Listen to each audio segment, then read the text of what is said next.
গরু পালন করে। আপনাদের এই দিকে আছে রূপসার ওই পাশে বা এইদিকে শ্যামনগর, শ্যামনগরে সুন্দরবন আছে না নাই? মাঝে মাঝে সুন্দরবন থেকে গরু পার হয়ে আসে না আসে না? গরু না, বাঘ পার হয়ে সুন্দরবনে কি গরু থাকে? বাঘ পার হয়ে আসে, নদীর এপারে এসে গরু ধরে।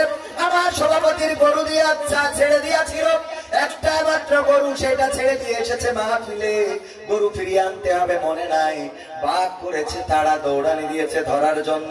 গরু দৌড়াইতে দৌড়াইতে দেখেছে বাঘের সাথে পারবো না। পাশে ছিল কাদা অথবা কাদাওয়ালা জমিন বা ক্ষেত বা পুকুর, তার মধ্যে দিয়েছে লাফ। বাঘ ও গরুকে ধরার জন্য লাফ দিয়েছে। গরুর গতি আর বাঘের গতি কি সমান হয় নাকি? কার গতি বেশি? বাঘের গতি বেশি। গরু যখন লাফ দিয়ে কাদায় আটকে গেছে, তবে বাঘও লাফ দিয়েছে, কিন্তু গরুর থেকে 3 হাত সামনে যেয়ে পড়েছে। কয় হাত সামনে? গরু আটকে গেছে, বাঘও আটকে গেছে, দুইজনে কাদার মধ্যে আটকানো। বাঘ টেনশন করে কি করে কাদা থেকে বের হবো। চোরাবালিতে যেমন আটকে যায়, যত ছাড়াইতে চায় তত ডুবে যায় না, যায় না? যত ছাড়াইতে চায় তত ডুবে যায়। এই গরু আটকে গেছে, বাঘও আটকে গেছে। বাঘ খালি বের হওয়ার জন্য চেষ্টা করে কি করে কাদা থেকে বের হবো, কিন্তু গরু কোনো টেনশন ছাড়াই চুপচাপ বসে জাবর কাটাচ্ছে। বাঘ বলতেছে, গরু তুই তো আসলেই গরু, গরু তুই তো আসলেই গরু। গরু বলছে, ভাই কি হয়েছে ভাই, কি ভাই? গরুর কথা তো এরকম হবে নাকি? ভাই কি হয়েছে তোর, রাগ হচ্ছে কেন?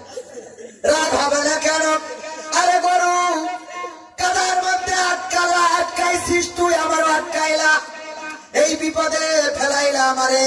দেখ গরু, যদি আমি তোরে ধরে ফেলতাম তাইলে তোরে খাইতাম, তোরে খাওয়ার পরে আমি বেঁচে থাকতাম, তুই মারা যাতিস এটা ঠিক।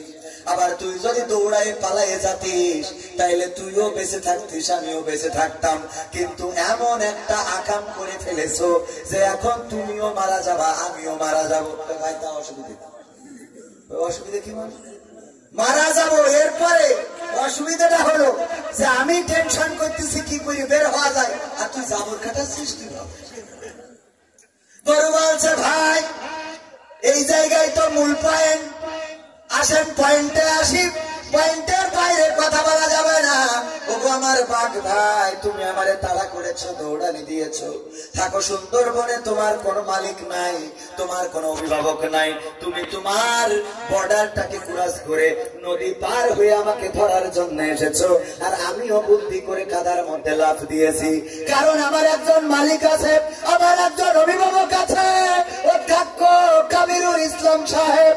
উনি মাহফিলে আছে। রাত্রে যখন বাড়িতে আসবে আর গোয়াল ঘরে টর্চ লাইট মেরে যখন আমারে পাবে না, তখন বলবে গরু নিশ্চয় মাঠে পড়ে রয়েছে, মাঠে খোঁজার জন্য চলে আসবে।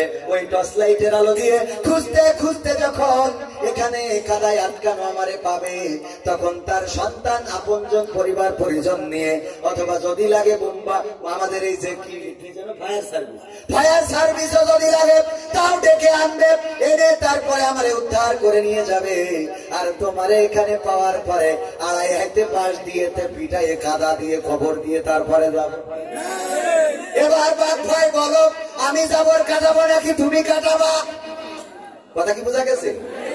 নিশ্চিন্তা, দুশ্চিন্তা নাই কেন, কোনো চিন্তা নাই কেন, টেনশন মুক্ত কেন? টেনশন ফ্রি এই জন্যে তার একজন মালিক আছে না নাই? গরুর একজন মালিক আছে, মালিক খুঁজে নেবে।